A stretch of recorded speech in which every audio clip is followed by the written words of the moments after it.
We were all loud before we pushed record. I know. I was planning on coming in real quiet. I'm like, I'm just going to be real serious today. Just kidding. I'm never serious. That would be terrible. It'd be awful. Episode 289. Like, that's when Sarah got serious. Mm-hmm. It only took 3 years. Yep. 11 more episodes, and then I can start rhyming again, right? Is that what we agreed upon? I don't know. Maybe I think you said episode like 1,000, so maybe I still have a few to go. I mean, if you really want to rhyme, you can. I do it in my head, so it's like the same. Wow. And so is everybody else, so we're all doing it together. Nobody else is doing it. Yes, they are. Do they tell you that? No. You just know you're not alone. I That's just nice. imagine. I just like to think it's not just me. Yeah, Sarah and I were talking about how it's raining cats and dogs in LA, which is so weird. And I don't know. I feel like, you know how people say that thing about Mercury in retrograde or whatever, but it's something like that going on. Because the other day we were having a Sunday morning lie-in, like in our bed, just being cozy. And out of nowhere, because you know how we have the high ceiling above our bed and then the window at the top. And out of nowhere, it was like, pow! And I was, for real, I thought we were under attack. Like, I was thinking, like, what do I do? It was 2 gigantic birds. What? That flew. They must have been chasing each other. And they flew into the window. They were dead as heck. Like, they died? Oh, my God. On impact. Dude. It was full speed. No. Yeah. Dude. That usually, wow. I haven't seen them die like that. Yeah, I mean, we get a lot of this problem, and that's why we got those black silhouettes that you put on your window to, like, prevent birds from flying into them. But then we did not put them on the front window. And when we went out there, it was like a bird graveyard. They were just dead everywhere. Oh, my God. That is so sad. It really is. I wasn't even there, but the image of what I imagine it to look like, I feel like it's going to haunt me. Because it was so loud. They definitely were going full speed ahead. So they didn't stand a chance. Yeah. Well, that's funny that you mentioned birds, since I was watching this weird show on Netflix. It's called, like, I don't know, like this World of the Strange and Bizarre or something like that. That's perfect for us. Right? That's what I said. I'm like, oh, thank you, Netflix. One of the stories on there was about a little girl who's probably like 8 or 9 years old, and she lives in this house that has a lot of crows in the area. And somehow these crows and this little girl have developed a relationship where these crows bring her gifts. Oh, that's nice. Like, they give her little things, and it's only for her, and she's the only one they do it for. And the craziest part about it is that the gifts seem to be getting more humanized, like more human. That and researchers are like, what is happening here? Like, what do you mean are human? The crows? So at first it started as like little rocks and little sticks or things like that were more things in nature. And there must have been some connection. This is what the researchers and the scientists on the show were saying, or biologists. They were saying that there must be some connection between the birds and them seeing like how much attention she gives certain objects and them going like, oh, this is what she likes. So they started bringing her things that were more colorful, more things that were like human items. Like, her favorite thing is a squid keychain, like that they found somewhere. And like the gifts keep getting more and more like things that colors she wears, things like that. And it was weird. So isn't that crazy that the crows are like learning what she likes? What is like the reciprocity there? Does she give them food or what? They were saying that there's some sort of like, she must have fed them when she was younger. I need that in my life. Yeah. Should I start feeding crows? I think so. And they were saying on there, because we've always talked about how crows are like the smartest animal and what the heck is going on with that. And they never really talk about why, but it's because their brain to body ratio is so big. Like they have a huge brain for the size of their body. Oh my God, Suze! I was watching a whole bunch of cool stuff. You really learned a lot. I did, on like animals and music. We didn't discover an animal that could like keep a beat until 2009. Whoa. And what is it? Which one is it? There was a cockatoo, a cockatiel or some kind of bird that somebody had posted a picture of, or like on the internet. They had found this cockatiel that would bob its head along to the beat, and it was on a David Letterman and all those like late night shows. This bird came on there. It was like real famous. And the bird, I want to say his name was like Snowflake or something. And the bird could do it. And then they found a seal I want to say it's in San Diego or something, that could also do it. And the seal was the first mammal that was able to keep the beat. Oh my God. Isn't that crazy? There's only one of them. So what they found is that these animals have a part of their brain that processes music and like a relationship with music and timing. That part of their brain is more developed. And the only way that brain gets developed is through like those neurons firing over like a lot. So there must have been trainers who played music when they were training this seal, and like their environment had a lot of music. And it was just like so cool to hear all this. And can you believe that 2009? It made me think, what the hell are we going to discover in 2019? Like we're just discovering these things like yesterday. Well, and like my son is 6 and definitely cannot keep a beat. So these animals are more advanced than my child. No, he's terrible. I'm always like, what are you doing even? That's so crazy. It's tragic. And I claims he wants to learn how to play drums. Especially since you're so musical. I know. A beat? Just clap on the beat. I don't get it. And Adam's musical too. I don't know. He's a tragedy. It's really... Well, he can come over to my house and we can clap off rhythm together. Well, and I think you are the person that gave him a bongo set. Like a small bongo, I think maybe when you went to Peru. That sounds like something I would do. I know. And he loves it, and he broke it. He used it so much. Like he broke through the thing on top, but not fixing that problem. Well, you know. Practice makes perfect. We'll say he dances to the beat of his own drum. He literally does. Literally.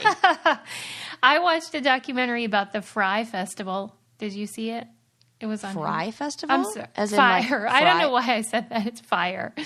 You remember? Fyre Festival. Yeah, the doomed. Oh, you mean the one that was like the thing that was supposed to happen but then didn't? That's the one with Ja Rule. Oh my God. Oh my God. That was the most bizarre story where all those rich kids are stranded on an island. It's just the best schadenfreude ever, where you're just like, oh. The best. I don't. And they're like, it's hell out here. And like, the pictures of that next to like the refugee camps where they're like, keep complaining. You're fine. They're like FEMA tents. Yeah. And the Hulu put out a documentary 3 days before Netflix's version was supposed to come out. And that was sort of petty shade. Yeah. But then at the end of the Hulu documentary, they basically say there's another documentary coming out, and the people that promoted Fyre Festival are the ones producing it.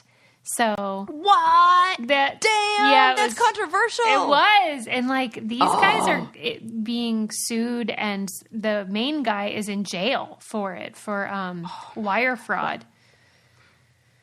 Because basically it was like a Ponzi scheme situation where he was just getting more money to pay off other debts, and that, it was a mess.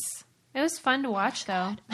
Suze, that's crazy. Yeah. And then he's in jail? I guess. Yeah, fraud and I think it's for 8 years or something. It's not a Oh my God! Yeah. Okay. You know what pisses me off? How come the guy who does that gets more time than like sex offenders? Yeah, it's a good point. That kind of bums me out.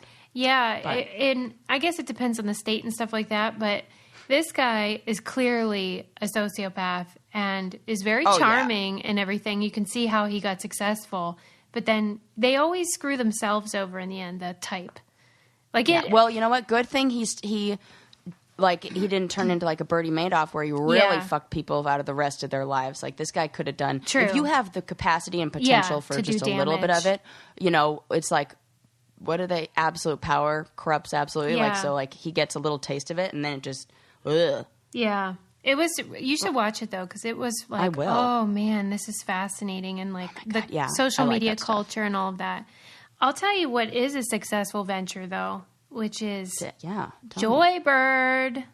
Oh my gosh! Hello. Everyone knows we love them. Room. Yeah, their pictures are all over our Insta, and the freaking reason is because they're the best home furnishings and you can customize them. Yes. I'm sure a lot of people have for seen. like a fraction of the price, for goodness sakes. Right. And that's the thing is they're made specifically to your custom things. Like if you order custom furniture, usually you're in for it. But this you're waiting a million years and it's going to be a pretty penny. Yeah. And this is so great because you get a whole year home trial, 365-day home trial, skip the furniture store and bring the showroom home, sit on it, sleep on it, whatever the heck you people do on your couches and furniture. And if you don't love it, you can return it for a full refund. It's so awesome. I totally forgot about that because I loved mine so much. And right, it's a non-issue. I just didn't even think about it. And free returns within 2 weeks of delivery. But they're just beautiful pieces. And I see them all kinds of colors. Like, did you see the woman that loves Joybird, the pink lady? Yes. Everything was pink in her whole house. So cute. It's so cute. So you can make it fit your personality and your house. And they have kid and pet-friendly upholstery options. It's really nice. And you can see how Joybird is revolutionizing online furniture shopping. Create the furniture that brings you joy today at joybird.com/braincandy. Go to joybird.com/braincandy and you'll receive an exclusive offer for 25% off your first order by using code BRAINCANDY. How great is that? That's a good deal. Yeah. So go check that out and tag us in all your beautiful furniture. Yeah, man. Yes. All right. Okay.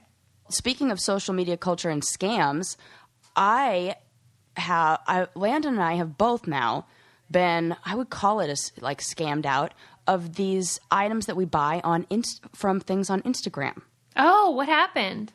Have you seen all these, like, they're like things that get advertised on Instagram and they look like, they'll be like amazing home stuff or what else? Like a really amazing curling iron, flat iron combo and look at what it does and all the videos and blah, blah, blah. Well, now Landon and I I've bought two things off of there. He purchased one, a gift for me for Christmas. So for Christmas, he wanted to get me this really cool, like, large knit woven blanket and like made with really big yarn. It looks really cool. Oh, I've seen those. Yeah, looked great. There must be a really expensive version, and like a bunch of companies came out with like a knockoff version. And so he bought this one thinking it was like fantastic. Spent like $175 on it. It's now been like, it was like a month and a half late that it arrived. It was supposed to be for Christmas. Oh, wow. And when we got it, we took it out of the packaging. The thing was the biggest piece of shit I've ever seen.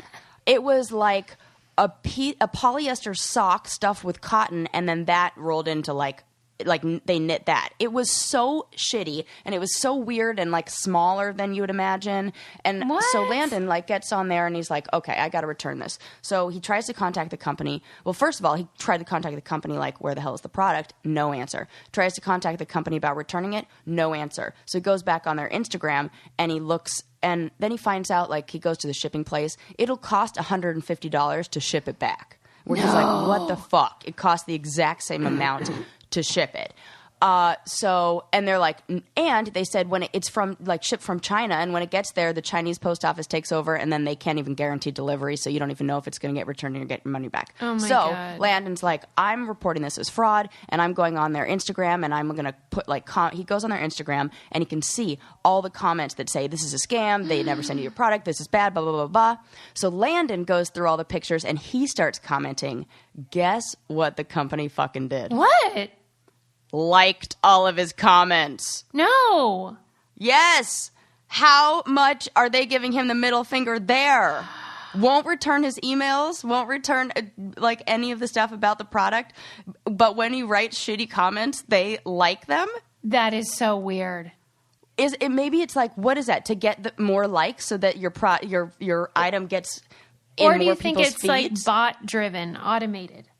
I think maybe that could be it too. You know, I was telling Landon, I'm like, I think this is what they do. So like, you know, those like internet farms or whatever they are, where a bunch of people open up email addresses and get Instagram accounts, but post a bunch of good comments, like, because they're getting paid by the company. Yeah. And then a bunch of people fall for it, and then they just close up shop and start something new. And I'm like, oh my God. And the same thing happened to me when I tried to get this like vanity mirror light, like this, these little vanity lights that you stick on your mirror. Yeah. It's supposed to be like, do your makeup. Blah, blah, blah. Piece of shit. It looked like it was from the 99-cent store. It was all scratched up. It wasn't even metal. It was a piece of plastic spray painted to look like metal. I was like, what the fuck? And I'm like, oh my God, is Instagram the new As Seen on TV? Oh, for sure. I'm like, I think it is. Yeah. Do not be fooled, people. I think it's worse than As Seen on TV. Because it's not just sort of silly infomercial style stuff. It's just complete rip-off scam. Complete scams. And I fell for it before with a pair of leggings. Like, they were like, oh, they're the best. Yeah. Nope. Worst ever. It was like a joke. I read an article about sort of this phenomenon where you see something and you order it and it's like not from the company that it says. It was kind of talking about how Amazon ends up being the hub for a lot of these weird things. And it's companies that they don't have any stock or inventory. It's just when you buy it, then they order it from the real company, jack up the price, and then send it to you. And it's all, there's not real storefronts or anything like that. Oh my God. It seems, and then on Amazon, it's so weird. And then on Amazon, I feel like it's this, they found one, photo of a product and a bunch of people tried to like copy it in like cheaper fabrics or whatever. And like sometimes it'll be $19, sometimes it'll be $9.99 for like what looks like the exact same thing. It's very weird. Yeah. And you never really even know who's making the money on it. Right. And it's oftentimes offshore, definitely not in the U.S. And kind of weird, but I'm surprised with such a high ticket item like the blanket was so expensive. Yeah, it was so expensive. Well, and so were these mirror lights were like $40, and it was one of those buy one and then you can like get the other one like for your shipping is free if you buy two. Or I was like, okay, I'll get two and I'll give one to whoever. I wouldn't give this to my worst enemy. Why would the blanket cost $150 to ship back though? Because it's like a big blanket getting shipped to. I mean, it's a big super box. Heavy. It's probably like. It's not even that heavy. I think it's just the size and where it has to go. It's going back to China. Yeah. 150. Landon was like, oh, this is a joke. I think that it's kind of weird with these big products. I don't know about that. But I was even thinking like, man, did they just put whatever crappy products in something to like in some big shipper to lower the cost of other items? It's like, what we're really like, it's a front for something, or it's a almost like, I don't know, some weird like, I don't know what you'd even call it. But so like you would not use this blanket? Not in a million years. Why? Is it not soft? No, it's not soft. It really does look like a sock, like a hospital sock stuffed with cotton. And then that's like a long spaghetti, that's like the yarn. And then they knit that, but they didn't really knit it. It's like, and there are holes, like the holes are the size of your hand. Like, I'm going to need to see a picture. I already vacuum sealed the bag, and I was like, this has got to go back. I'm so sad you didn't take a picture. I should have, because it was a joke. Oh, that's like... and then the fact that they liked Landon's comment, Landon was like, what the hell? Nothing? And then this is what they give me to, like, this is it? It's pretty passive-aggressive. Like, ooh, that's that. They gave you the middle finger via internet. Wow. I do think it was just an automated robot type thing. Yeah, but that's not as hilarious, Susie. No, it isn't. But it would make me feel better. Yeah. Changing the subject. Yeah. I read an article that was talking about if you eat an appetizer that's really good, it'll make you think your meal was not as good, like your main course. Oh. Like if you have a mediocre appetizer, it makes you enjoy your main course more. I was shocked. You know what's funny? The place that I wanted to go with you tonight, I feel like their main course is just meh, but their appetizers are great. See? What is that? Right? Sirs? Why is that? Well, it was just saying that everything is contextual and that things aren't absolute. So if you have this amazing appetizer, then you're comparing the meal to this incredible experience and you were hungrier then. And so then everything pales in comparison. And I was just kind of shocked because I would think it would be the opposite. Like you have a great appetizer and then you're primed to think. It makes everything better. Yeah, I would have thought. Huh. So what's the trick to having like a balance and like the best meal? A mediocre. Shitty appetizers? Mediocre appetizer. Maybe like chips and salsa, which, that's something yummy, but it wouldn't blow you away. Right. Maybe something you expect and then... Something simple to start, and then your main course will be even more delicious. Mm-hmm. I have been on this kick lately about how the human brain is so weak, and it makes me crazy. It sure is, Suze. And that's kind of what I was talking about the other day when I was saying how, like, these serial killers and stuff aren't far from a regular person because of that. Mm-hmm. It's just this thing where you think your brain is one thing, but if you have a good appetizer, it ruins your meal. That's right. Oh, my gosh. Right? Weird. Yeah. But, by the way, I just wanted to say before, when you were thinking about shipping that blanket, if you are, you should use stamps.com. Oh, my gosh. Now, maybe I can get it for a little bit less than the right. Because that's the beauty of price. Stamps.com. You can even ship internationally. You can print domestic or international postage. Whatever you are sending out, you can still do it that way, which is so great because then you don't have to leave your desk or your house or wherever you are. You just simply use your computer and print out the official U.S. postage, any letter, package, class of mail, and you get discounted postage rates, which is, who doesn't love a bargain? Who doesn't like that? Yeah, and there's no equipment to lease or long-term commitments. We use Stamps.com to ship all of our stuff because it's so easy. And right now you can enjoy the Stamps.com service with a special offer that includes a 4-week trial, plus postage and a digital scale. So start the new year off right. Go to Stamps.com, click on the microphone at the top of the homepage, and type in Brain Candy. That's Stamps.com and enter Brain Candy. And then I won't take out my frustration on the postal employees. Right. You can keep it at home. Get to keep it at home and shove it down where it belongs. I feel like you've had a lot of rage lately. Oh, my gosh. Well, just processing childhood trauma. No big deal. Oh, my God. Right? I was just saying that to my sister, how, like, we're 40 or so. Like, we're just now getting to the point where it's like, oh, I got to deal with that. Well, I heard from, and I don't have any scientific, source or anything to back this up, but I've just heard, like, anecdotally, that you start remembering things at about, like, your memories from childhood that maybe you didn't remember before, you start to remember in adulthood a little more, and it starts at, like, 32-ish. Some people, like, astrologists will say, oh, you're in your Saturn return, and then psychologists are like, oh, you're in a new phase of life, and, like all these different names for it, but essentially like something that happens to, I don't know, our brains, or maybe it's just like the next part of growing up or the next kind of, I don't know.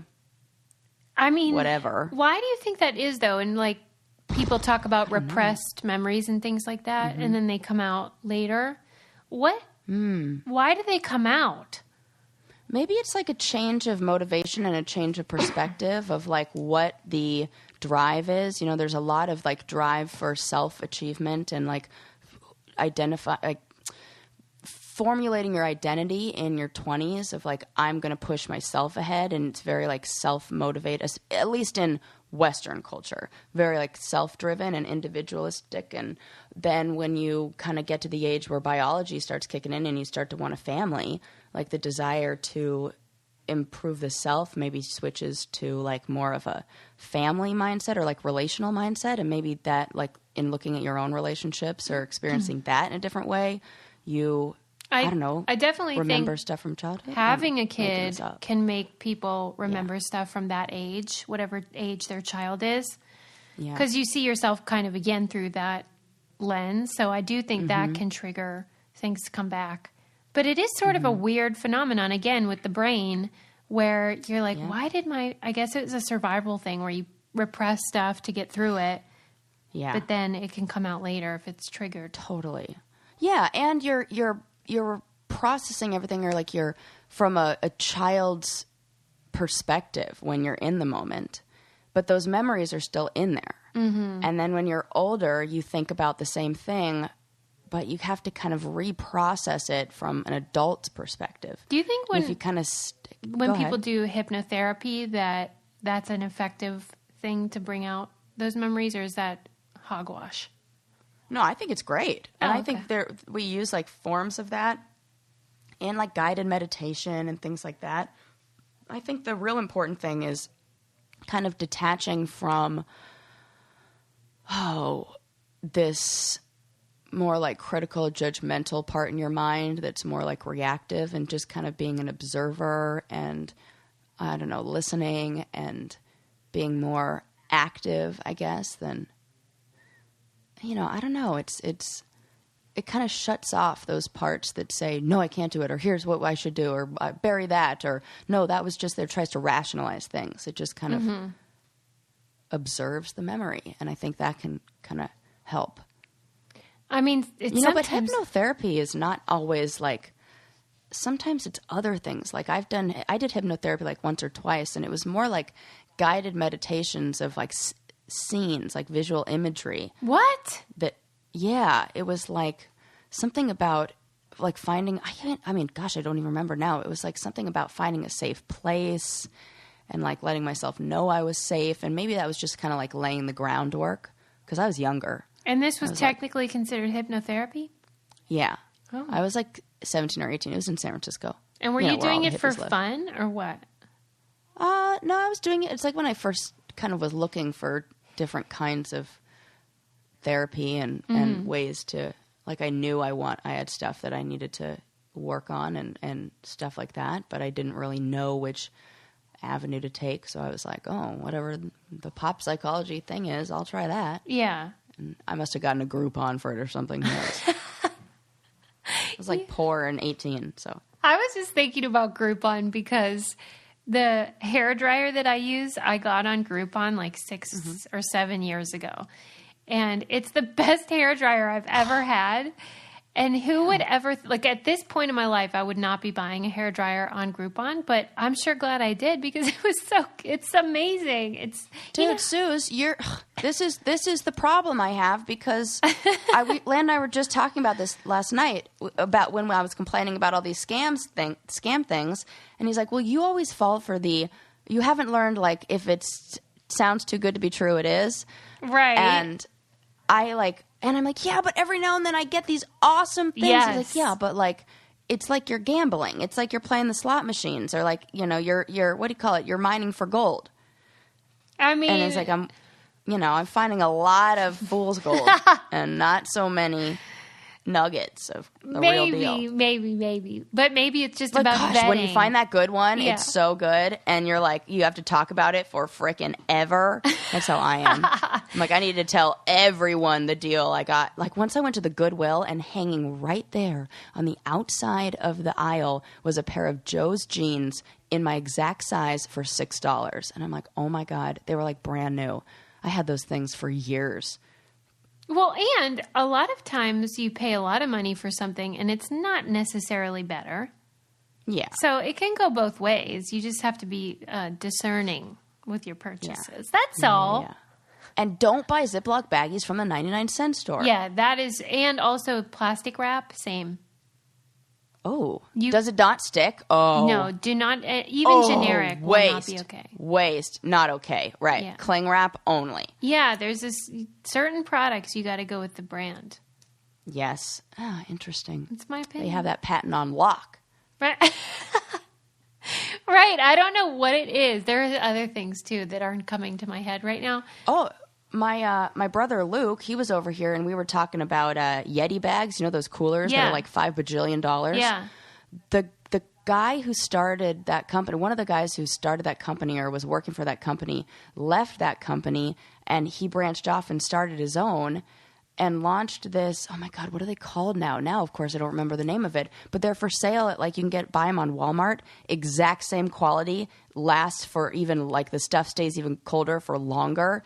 And it's like $40. I'm surprised he can do that because a lot of times it's proprietary and he, The patent was up. Or there was something about, it was like, it's been 7 years. So there had been enough time to where now everybody else could jump on that. I don't know why, but that's what my brother told me. How in the and it was world kind of would like he the even same know thing that? happened with North Face, and there's another company that the North Face guy left, and one of those guys left, and like I think it's called Artec or something, and it was half the price, but same, Wow. You got to be a smart consumer.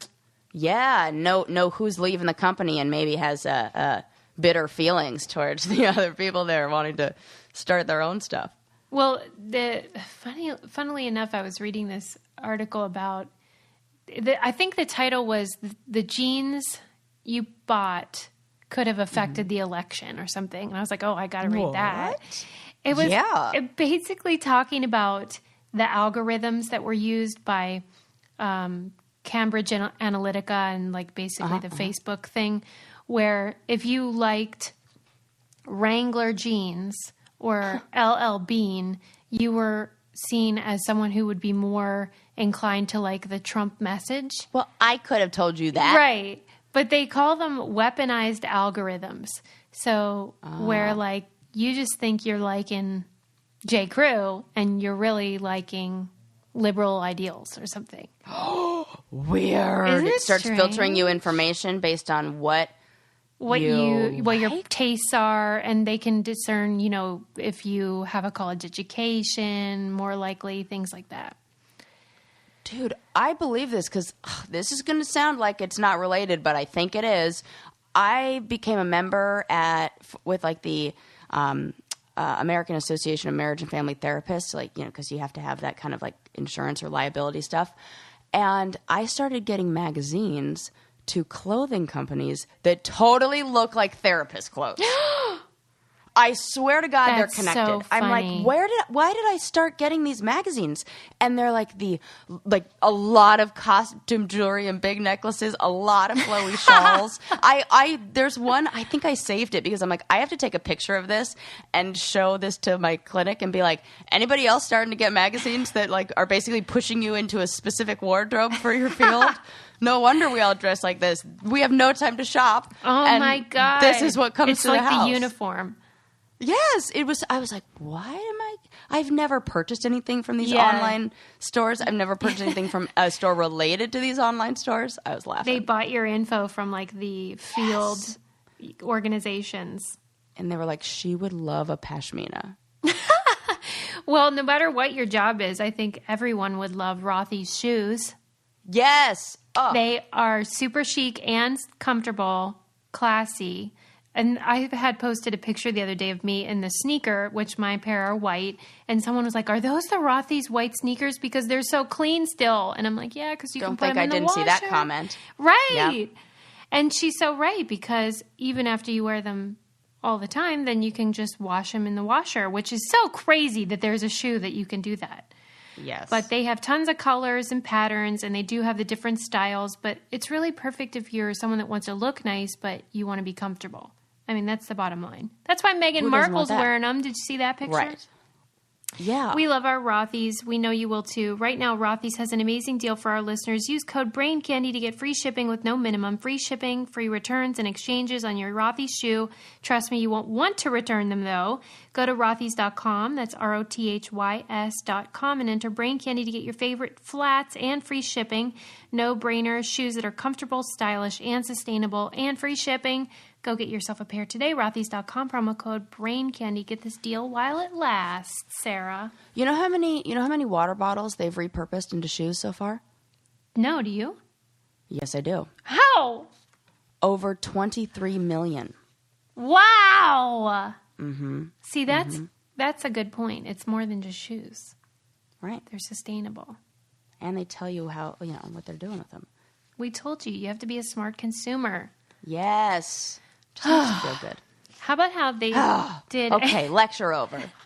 How about how they did... I always tell that to Landon whenever I have like a speech for him. I say it and I'm like, oh, okay, lecture over. You just have to get it out and then you feel better. Mm-hmm. They did a study on risk-taking behaviors, which when we think about risk-taking behaviors, we always think about the male things, either kind of like adventure sports, or maybe if you My mind goes to sex. Oh, right. Or sex, like which is also seen behavior. as kind of a masculine thing. Yeah. That's true. Good point. Or even like in the workplace, like men are more likely to take risks. Yes, totally. Stereotypically.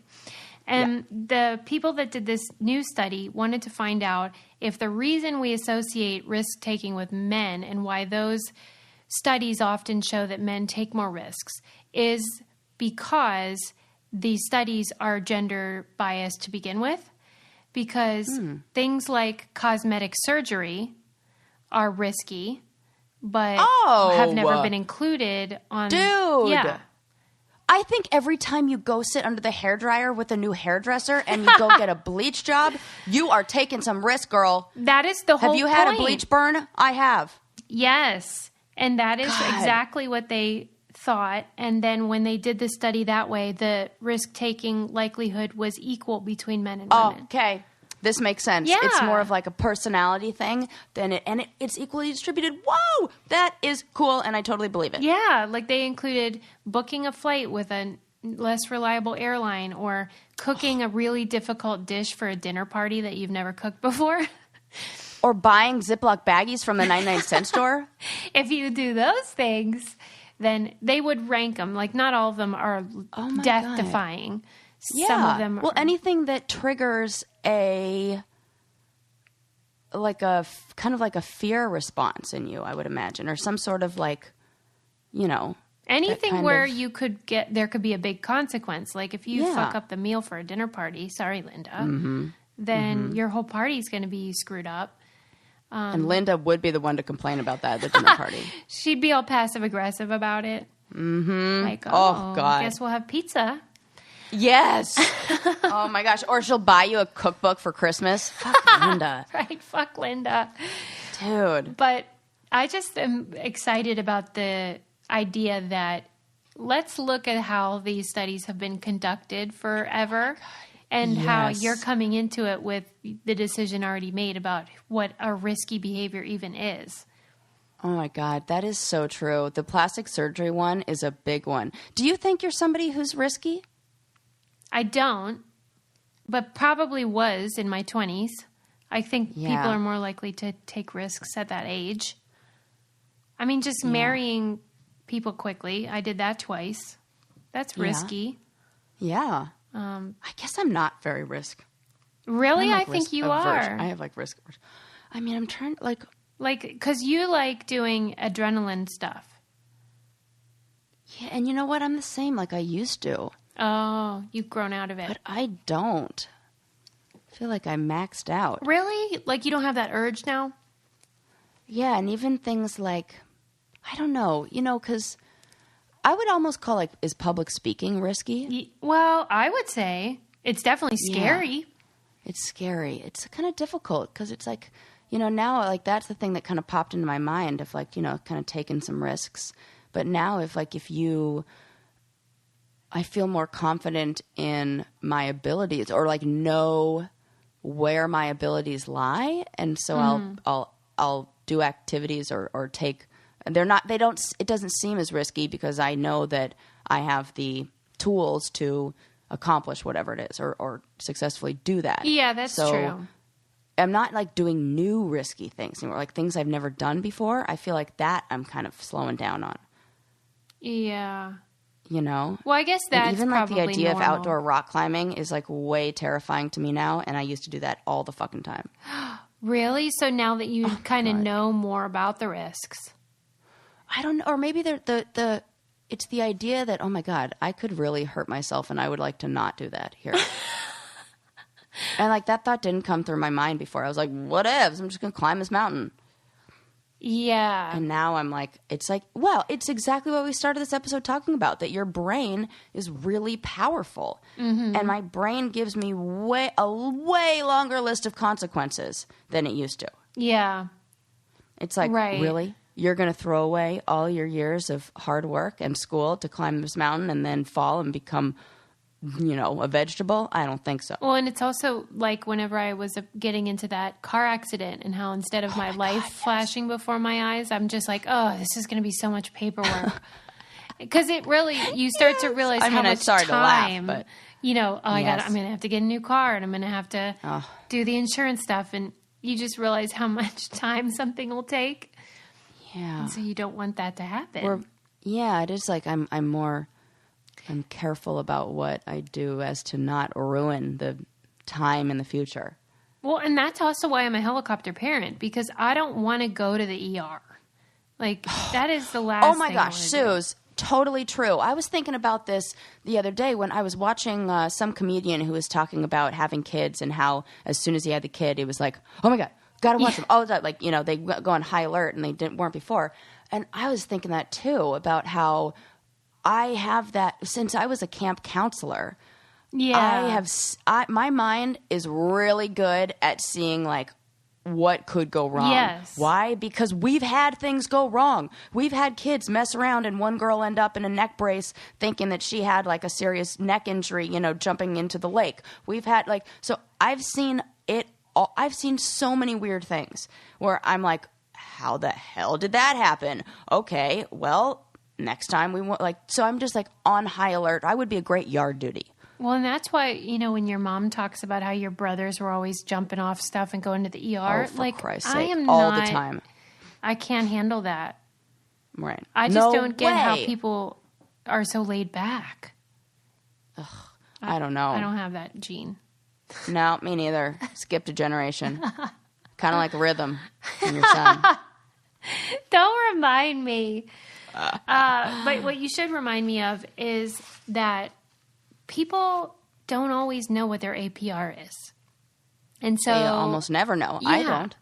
And they don't know how much interest they might be paying. And it's probably a ton of money. And who needs that? No one. You got to save it for Ziploc baggies. Yes, save your dough. So if you want to see about getting a lower interest rate, you can save with a credit card consolidation loan from Lightstream. You can get a rate as low as 6.14 APR with autopay and save thousands in interest. You can get a loan from $5,000 to $100,000, maybe even the day you apply. The application is online. There are no fees on it.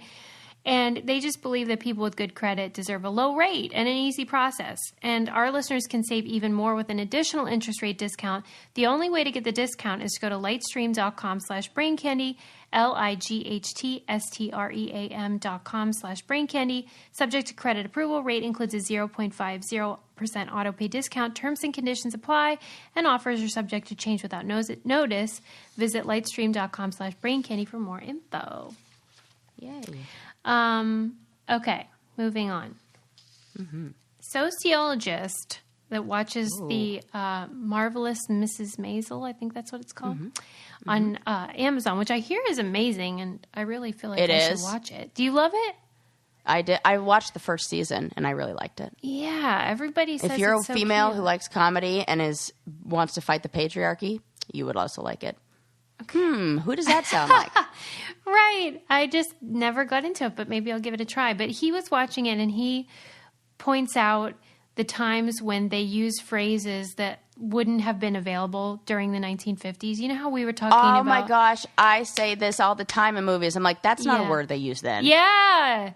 You're right, because we talked last week about the Merriam-Webster's time travel feature where you can find out when things came about, words and phrases. And he's sort of like that, but a human version.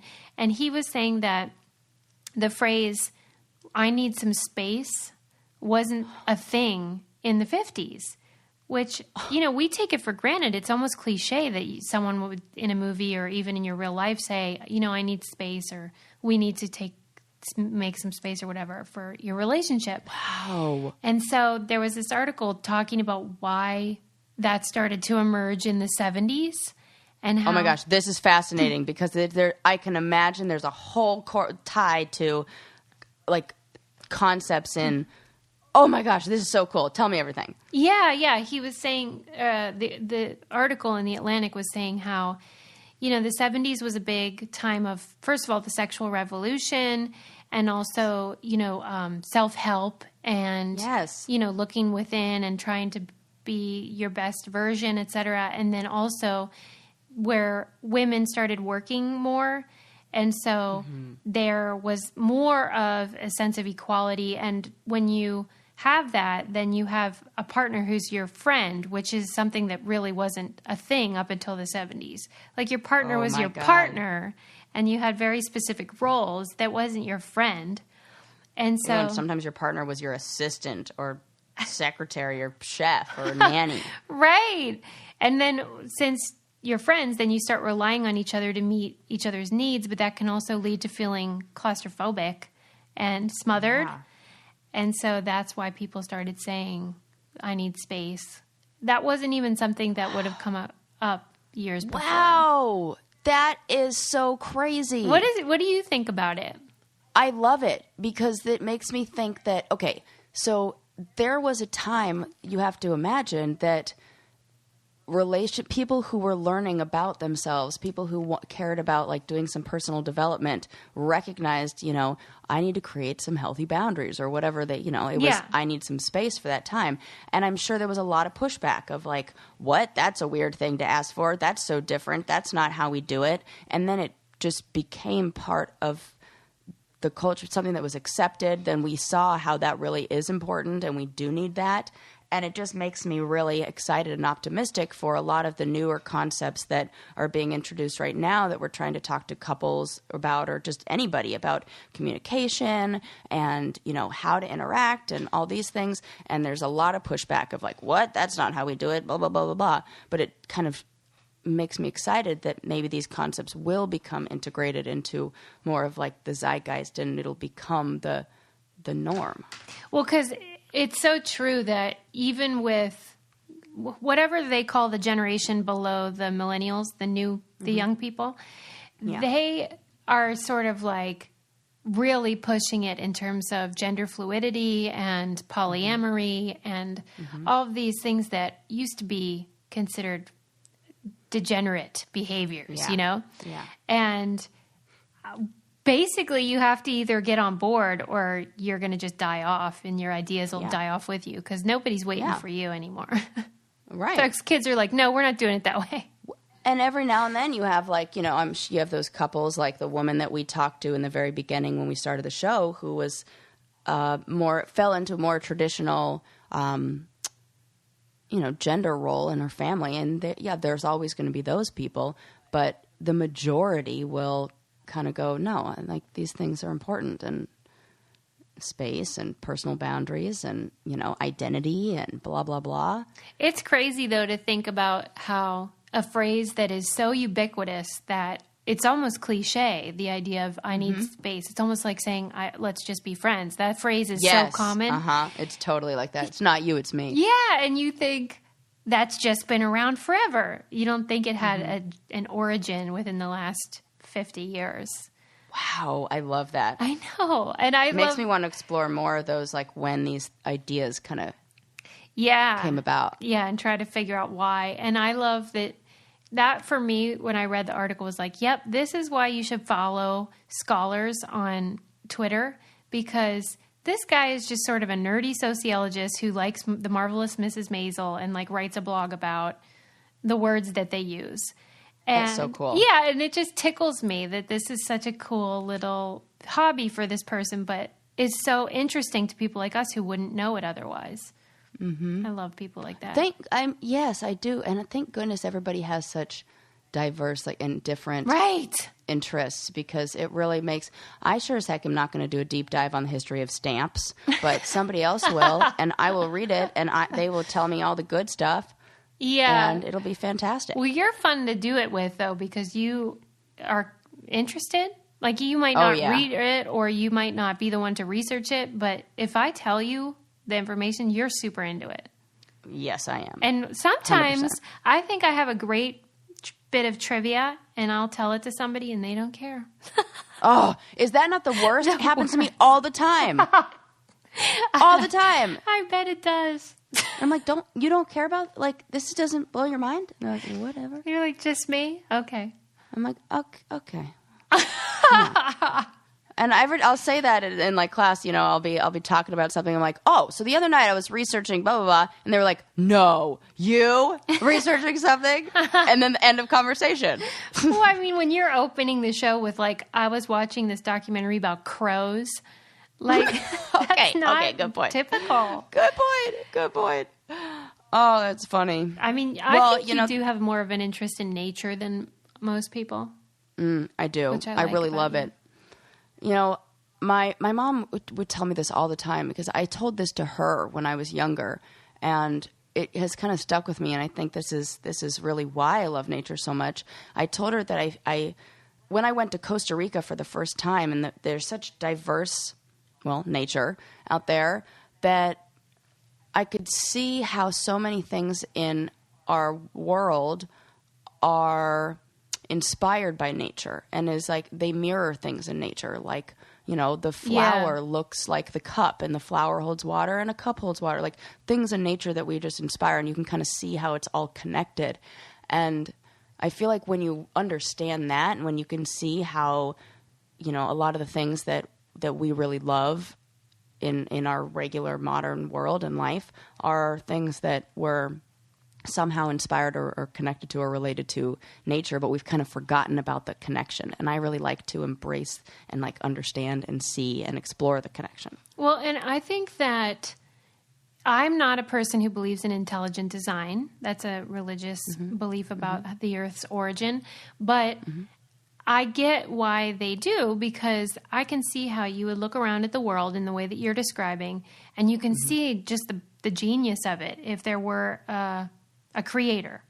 And you think about the intricacies of each animal and even bacteria. Yeah. I can see why you'd be like, well, of course somebody had to make this. It's amazing and beautiful and orderly. And I don't know. I do really relate to that idea. Yeah. And and there everything kind of overlaps, you know, the science and the spirituality, and there's so much unexplained stuff and things we don't know about. And I'm like, what the hell is at the bottom of the ocean? Yeah. You know, that's all the that good kind of bit, stuff. though. That keeps it all interesting, because it does feel mysterious. And I think it does lend itself to transcendence and ideas that are bigger than you, which is always a good thing. Yeah. Another good thing, Sarah, is investing your money.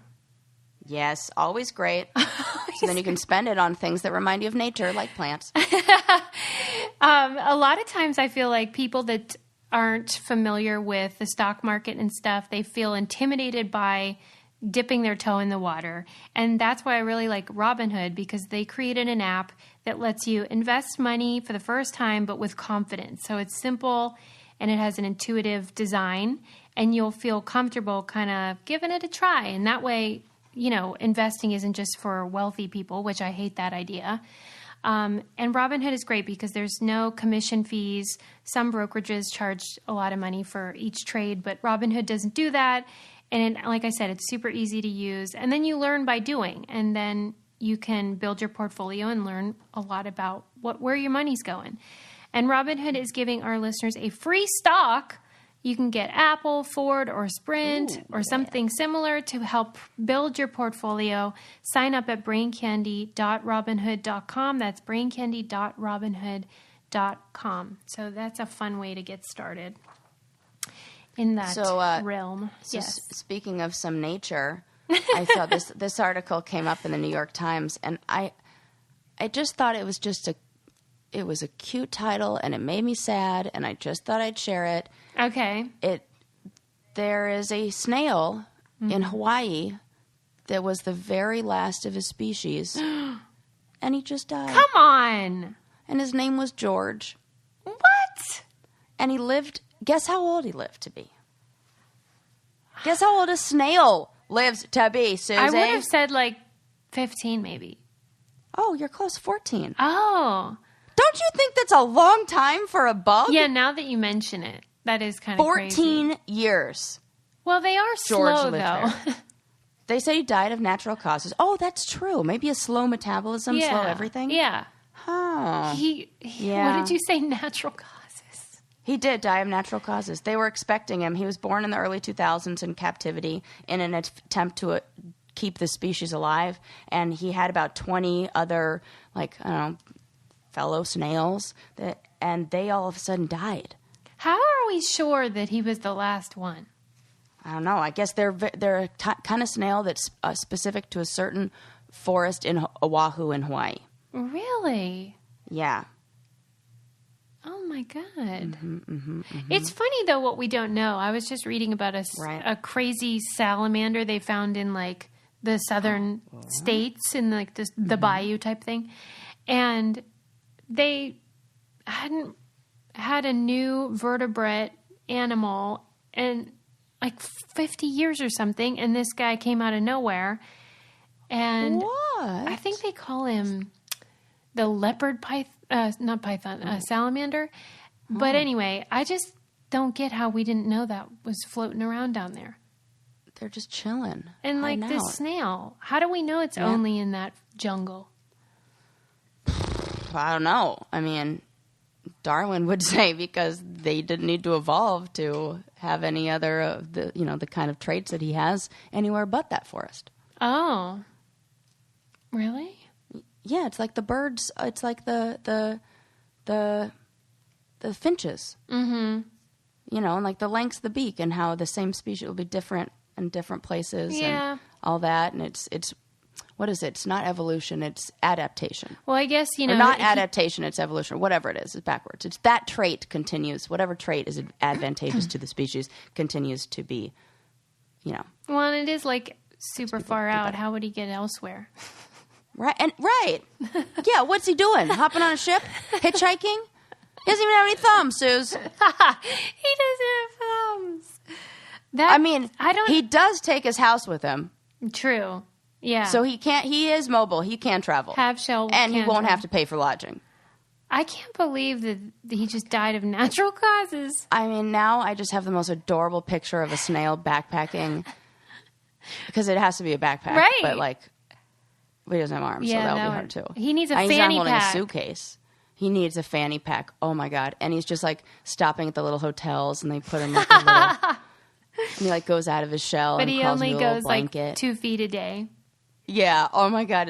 I tell you, this is just something I like to do, but every now and then I like to pick up a snail and move him about 2 feet forward and put him down again. That cracks me up when you do that. I've done it my whole life, and I still do it, and it just tickles me, and I'd really like to think that I saved them a lot of time. Do you think they are happy when you do that? I think so. I think wherever they were going, they're like, I'm going to be early. I hope Steve put the dinner on.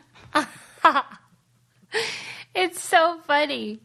Although you really don't know where they're going, so you could be getting them totally off course.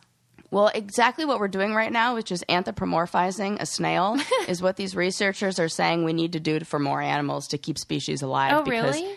as soon as you anthropomorphize something, people start paying attention to it, which is why all the new, like it was a trend a while back for whoever discovers the new species gets to name it, and there were these researchers, I can't remember what college, but a lot of college students who were discovering new species of spiders, and they were giving them all celebrity names. Do you remember that? It was like a couple years ago. I'm trying to think. And there was like a Leonardo DiCaprio spider. No. Oh, I can't remember his name. This was real funny. I'll look it up real quick. There's nothing that anyone could do to get me to like all kinds of spiders. And I don't even have arachnophobia or anything. I just don't. There's nothing you can do to make me want to save their lives. Oh, really? Well, I'm kind of no, Sarah. No. Yeah, I know. We've been in this debate I'm okay with them. I just take them or leave them. If they go extinct, I'm not sad about it. Well, you will be when you have an infestation of houseflies. For example. So it was the researchers at Vermont University, and they discovered 15 new species of a Spinosaurus spider. And they named them after celebrities, including Barack Obama. Yeah. So there was Spinosaurus Barack Obama. Why did they do Obama? Because they like to make it sound Latin. They just add like an AE at the end, Yeah. Spinosaurus Michelle Obama. Spinosaurus David Bowie. Oh, God. That's a weird one because it's Bowiei. I don't like it. Yep. They should have just dropped the E and make it Bowie like that. Yeah. Spinosaurus Leonardo DiCaprio eye. Nope. Yeah. They lost me and with Bernie that Sanders part. one. Bernie Sanders one. They should really not do political figures if they don't want to alienate half of the population. Well, are you saying that? Like it should be Tom Hanks or something. Right. Bernie Sanders. Does everybody not like Leonardo DiCaprio? I think there's more conformity in terms of, or uniformity in terms of people's passion for him. Or like Tom Hanks, you know, like they're trying to bring awareness to spiders and political causes. I think because otherwise you would then also have a Republican represented. Right. Well, yeah. I don't know if there's a lot of overlap in the, what Science. entomology department. Right. The Hawaii thing, though, made me think about how I read this article about a new airport that was built on an island in the middle of the Atlantic called St. Helena, which is where Napoleon died. And not a lot of people live there. And so they're calling it the world's most useless airport. But like the people of St. Helena are really happy. Yeah, that they I'm sure. finally have an airport. But I'm like wondering how the heck how did they get off the island before? Huh. No, you know what they do is maybe they have like those little strips. Those little tiny planes or like helicopter. But Landon and I went and stayed at some island in where were we? But the only place you can get there is like one of the, what do they call them? Puddle jumpers? Yeah, okay, but when the puddle is half of the Atlantic. Oh, really good point. How are really, they really getting good point. Anywhere? I don't know. Forget it. I don't know. They definitely have some unique snails on that island, though, I'm sure. That's what made me think of it. But it would freak me out if I were a person that lived there and there really wasn't a way off, except for boat. That would scare you? Yes. But what if you had all your resources? I'm kind of into that. I'm like, this is great. Even when I'm in Hawaii, I just feel like a little, what do they call that? There's a word for it that they call. Not cabin fever, but what is it? It's like it's like the opposite of being landlocked, whatever that is. Yeah, it's what the hell is that name? I can't remember. Or they call it like mainland fever or something. Yeah, I want to say it was like fever. That's what my mind went to, like cabin fever, but it's not that. It's like where people move there because they think it's paradise, and then they after 6 months they're losing it. Yeah, what the hell is that word? People could tweet us. I don't know. Anyways, but you don't feel like that at all? No, the idea then when I thought about it, the idea of like not having a craft store around if the holidays come up, kind of gave me a little. I was like, oh, that's what pushed you. I might over miss the a Target. edge. I might miss a Target. Oh my god, I don't know. that is so funny. That I've heard people say like they live in a small town, and I'll be like, how small? And they're like, well, we have a Costco. So that's how like they gauge it is it's by like the bar. Yeah. That's funny. Anywho, that's all for now. And it gets more metropolitan. Like if you live close to an IKEA, I know you're in a big city. Where did they just say? I think they were opening the first IKEA ever at. Is it in New Zealand? I think it might be, but they were so excited. Yeah, people are. They love that, Swedish design and. There is a lot to love. I get it. Iffy construction. There is a lot to love. I do love it too. That's funny. All right, we're done. All right. Anything Talk to you later, add? friends.